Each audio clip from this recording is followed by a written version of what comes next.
Hello and welcome to Lunchtime Politics right here on Channels Television, broadcasting from Lagos. Let's begin with the highlights.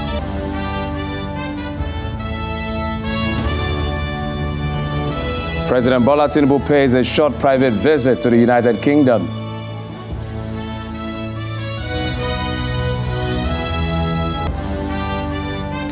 And the former Minister of State for Transport and Aviation has criticized the Buhari regime handling of fuel subsidy policy.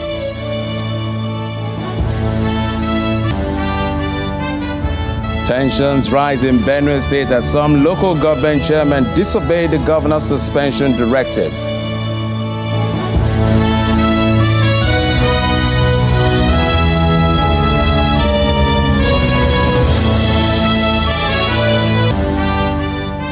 Welcome again to the program where we take you around the world of politics at this very hour in Nigeria's commercial capital. Let's begin with the president's visit to the United Kingdom, where he is currently on a short private visit from Paris, where he attended the summit for a new global finance impact hosted by French President Emmanuel Macron. President Tinubu is expected back in Nigeria in the coming days, where he is expected to celebrate the Del Kabir Festival. The president concluded his official trip to France on Friday, during which he had participated in the summit. His special advisor on special duties, communications and strategy, Mr. Dele Alake, had in a statement on June the 19th said President Tinubu will depart Nigeria on June 20th to participate in the summit starting from 22nd and will be back to the country at the weekend. And back here, former Minister of State for Transport and chairman of the APC Professionals Forum has accused the NNPCL and former president of Nigeria of complicity in the management of fuel subsidy, which he described as a scam.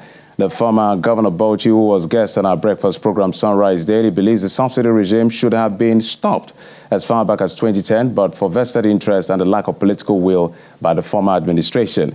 Mr. Yuguda, who chaired the Presidential Subcommittee on Subsidy Removal between 2008 and 2009, says he and his committee made some discoveries that indicted major players in the petroleum industry in a report that was submitted to the government at that particular time.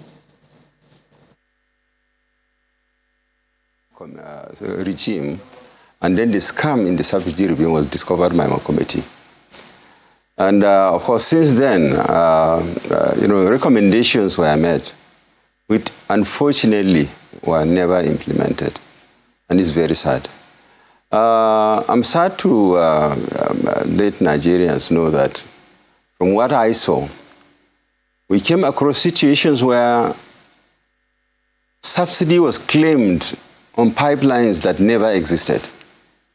You just claim that they have pumped X amount of, either finished products or crude, maybe from Kaduna, from Warri to Kaduna. Those that pump and those that are in the subsidy scam, they just fill papers, invoices, and they claim subsidy on it. In fact, there was an instance of a pipeline that was supposed to exist between Lagos and Warri. And tons of monies were collected on subsidy on a pipeline that never existed. This is Nigeria for you.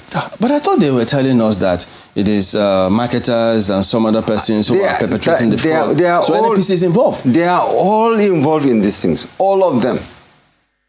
Oh. All of them.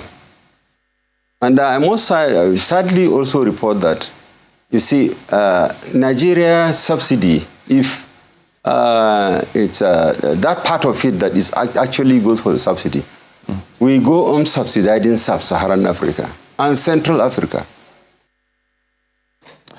And the former Speaker of the House of Representatives, Mr. Yakubu Dogara, has commended President Bola Tinubu for some of the decisions he has taken since assuming office, particularly the removal of petrol subsidy. Speaking on the sidelines of a Thanksgiving service in Kaduna, the former Speaker says that President Tinubu has so far demonstrated leadership and should be commended by all citizens. He, however, maintains that the president should ensure that all looted funds are recovered from the oil cabals. I have said it, I've tweeted about it, I support it 100%. Because if care is not taken, we'll run into a situation whereby the government cannot even pay salaries. Basic services, the government cannot afford them. I know that it has brought in a lot of pains for our people. I've urged the president and his administration to do all within their power, to recover the money from some of these subsidy cabals who have stashed this money in foreign banks, so that the money that they have taken running into trillions that were illegally collected can now be plugged back into resolving some of the problems created by the subsidy withdrawal. So it was a fantastic decision. We stand by him on this one. Like I said before, whether you support him or not, this is what is truthful. It is what we ought to have done since yesterday. So I'm wholly for it. And I thank him for being courageous enough to do that. And he should show that courage by pursuing these subsidy cabals. They are strong. They are not stronger than Nigeria. Nigeria has a standing army. They have EFCC. They have police. They have Navy. These people don't have any of those institutions. So they should go after them and recover our money.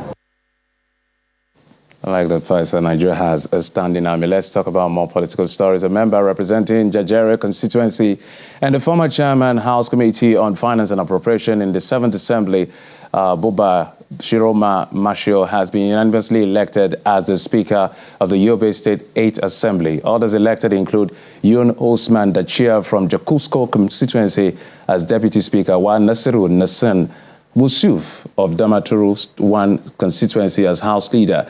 Hassan Muhammadu Yusufari is now the Deputy House Leader, while the former Deputy Speaker in the 7th Assembly, Muhammad Awal Bello, was elected Chief Whip, and Ahmed Musa Dambo as Deputy Chief Whip, respectively. All the principal officers were elected unopposed by the members. The House has 24 members drawn from across 17 local government areas of the state, in which 19 of them are returning members, while 5 others are new members. Out of the total 24 members, 22 were elected under the All Progressives Congress, while the other 2 from the People's Democratic Party, including Lawan Musa, a 35-year-old teacher volunteer who defeated the Speaker of the 7th Assembly, Ahmed Lawan Merwa of Nuguru 2 constituency. There appears to be a brewing administrative crisis between the tiers of government in Benue State, as the 23 local government chairmen in that state have vowed not to obey the governor's directive to proceed on suspension as recommended by the State House of Assembly. Briefing journalists in Makurdi on the Assembly resolution, the chairman said they have briefed their lawyers to file a contempt suit against the state government for failing to respect an earlier injunction restraining it from sacking them from office. 23 local government chairmen elected on the platform of the opposition People's Democratic Party in a meeting with Governor Hyacinth Alia on June the 20th to turn in their reports of income and expenditure. Today, we wish to thank you so much for giving us this opportunity. Wow. At that meeting, Governor Alia assured them that he has no plans to dissolve the local councils. I'm looking at what works, and what works is how to keep the system moving and the right thing that will bring growth to us. They said dissolution, that's not on my mind, as I'm speaking. I want to get the best hands and the best mind and the best brains that can uplift Benue and take us to the higher heights. Things, however, took a different turn a few days later after the governor had received and probably gone through the audit report from the 23 local councils. He forwarded same to the State Assembly for investigation. The state legislators deliberated on the report and resolved to suspend the local government chairman from office. The chairman held a press conference in Benue State to lay out their position on the suspension. They will not obey the directive to hand over before 2024, they say. They are also suing the state government. We do not recognize the purported directives issued from the Benue State House of Assembly and the Bureau of Local Government and Chieftaincy Affairs that we and the entire elected Legislative Council of our respective areas have been suspended from office, and we will not comply with any instruction thereto. We instructed our lawyer to file a contempt of court against the state government and the House of Assembly, the SSG, and the Bureau for Local Government. The Chief Press Secretary to Governor Alia has a word of advice for the council chairman. According to him, there is no hidden agenda in the suspension directive. Nobody has sacked them as far as the government of Reverend Father Hyacinth Imam Alia is concerned. Nobody has sacked them. They are only asked to step aside for a seamless investigation. The political jostling in Benue State since the March 2023 governorship election has festered. Hopefully, it will not become a distraction from the good governance the citizens expect. We want to explore this very controversial issue coming from Benue State, and joining us on the program is Honorable Oje Kwande, is the chairman of Kwande Local Government Area. Honorable, thank you so much for joining us on the program. Thank you so much. There's a lot going on. From the reports, you can see that we try to hear all sides of the story. But walk us through, for those who are not very familiar with what's going on between the local government chairman and the governor, what exactly is the big issue here? Thank you. The issue is very simple. Just like you quoted the Excellency, he invited us for a discussion and assured us that nothing like the dissolution, that he's looking for competent hands that he will work with. And in the course of the meeting, requested from us to submit to him so that he will have an insight as to what comes into the purse of the local government. An income and expenditure or a statement of cash flow covering a period of 3 months, February, March, April. And we did in the following day. Thereafter, we were informed that the same documents we submitted, which was just income and expenditure profile with all supporting documents, had been sent to the State Assembly, alleging that what came in, we had misappropriated it. The Assembly resumed, had their sitting the first day, and set up an ad hoc committee to look into it. Barely after 8 hours, the ad hoc committee came back, presented a report the following day to the Assembly that they have found us guilty of misappropriation or financial recklessness, so we should proceed on suspension. But the issue in question is, going on suspension to pay way for investigation, to my mind, is allowed. But how they have come about it remains the question to be resolved. Ab initio, we have had a court judgment restraining anybody from suspending us. But that doesn't vitiate the fact that if you misappropriate government funds, you should not be investigated. You should be investigated. In our own case, what should be the procedure? The Constitution has mandated or has allowed the State Assembly to legislate over issues and conduct of local government affairs. And they have quite done that by enacting the Local Government Assembly Law. The State Local Government Administrative Law, 2024, 2004, 2007, as amended in that sequence.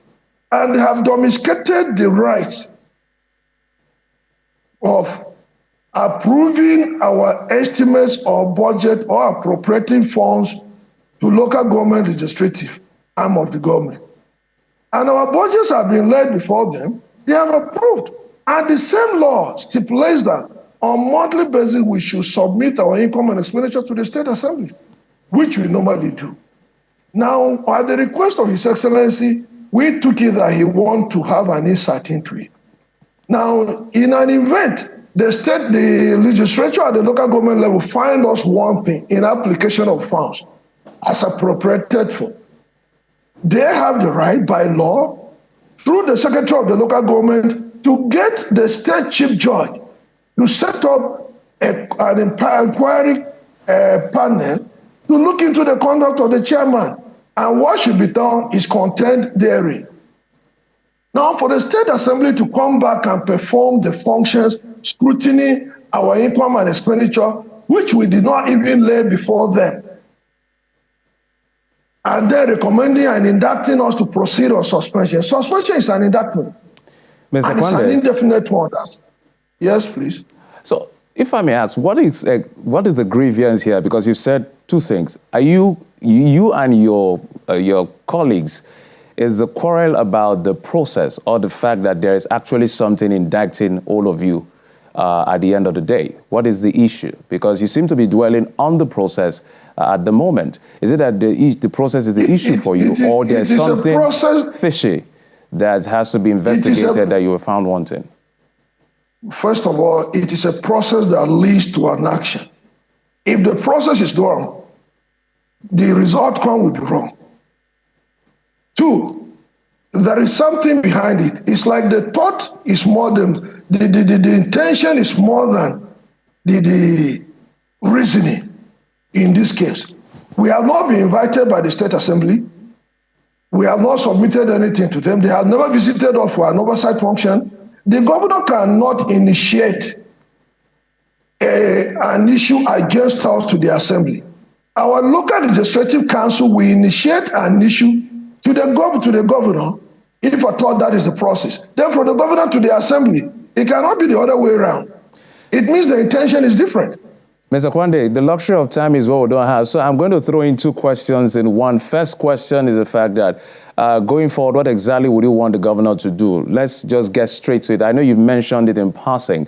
And then the content. What is it? Hold on, sir. Just a minute. The other question is the fact that what are the prayers you're requesting for when you go to court as you're charging him for contempt of court? What were the prayers? Yes, the contempt is there is a substantive judgment. If they are against the judgment, they can appeal. But violating the judgment amounts to contempt. That one, my knowledge is limited. It's a legal matter. That is why we have asked our lawyers to handle that. Then number two, if the governor is interested in doing anything, finding out about the income and expenditure of the local government, the due process must be followed. They shouldn't. How can the state legislature suspend another legislature of another arm of government? They didn't issue a proclamation for the existence of the local government councillors, legislature. So how can state assembly suspend them?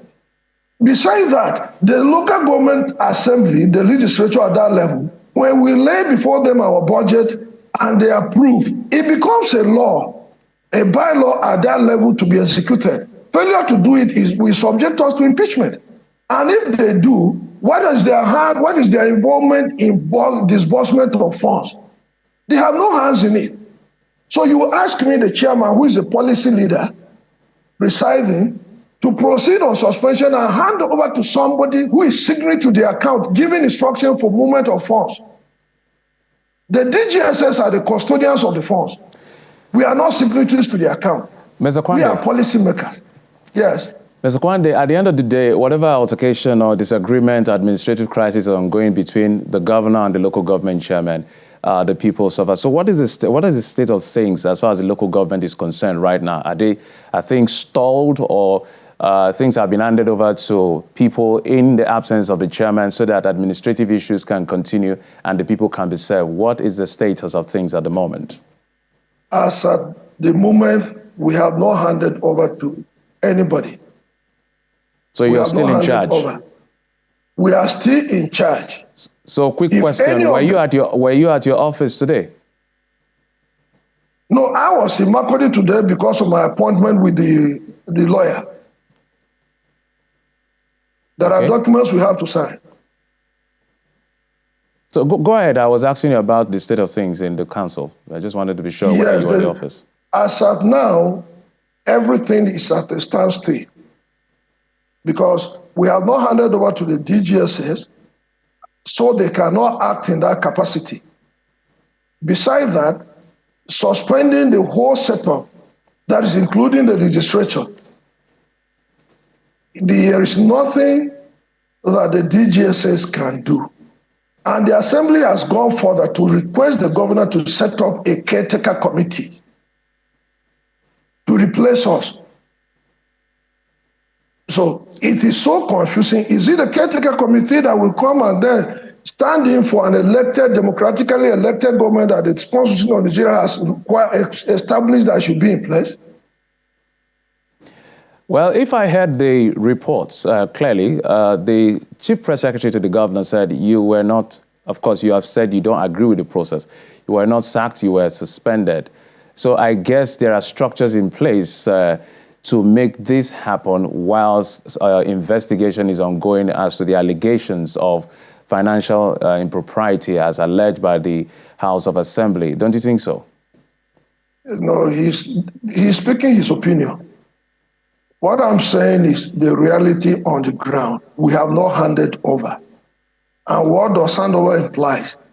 The authority to give instruction relating to the conduct of local government affairs. We have not handed over. Our oath of office still stands when our tenure elapses, which is June next year. All right, Mr. Kwande, I'm afraid that's all we can take for the moment. I've been speaking with the chairman of Kwande local government area, Mr. Ojo Kwande, over the altercation. OG Bande. OG Bande, I apologize. Thank you so much. Thank you for your time, sir. Thank you so much. Thank you. Well, let's move on to other stories. The inauguration of the 10th Assembly has come and has gone. The election of major principal officers of the Parliament partly concluded, and now it's time for the federal legislators to face the business of lawmaking, oversight, and representation. In this next report, our National Assembly correspondent Linda Akigbe examines some of the key issues the 10th Assembly must pay urgent attention to. I, Senator Godswill Obodo-Akpabio. The election of the major principal officers of a National Assembly has been concluded, and so the politics of who gets what is almost over. And it's time for the 10th Assembly to get to work immediately. The 10th Assembly is coming on board at a time when the country is experiencing major economic challenges, ranging from revenue shortfalls, huge budget deficit and debt burden, as well as worsening inflation and high unemployment rates. The newly inaugurated National Assembly is on a 2-week recess at the moment, but these analysts want federal lawmakers to hit the ground running when they resume. The president seems to be moving on a very fast lane, and I would expect the 10th Assembly to be able to match the energy and pace at which the president is also moving. And so since Nigerians want to see results, and there will be reforms, I envisage that there will be reforms. I expect that the National Assembly should be thorough in terms of legislative actions that will back up some of the reforms that the executive, will initiate.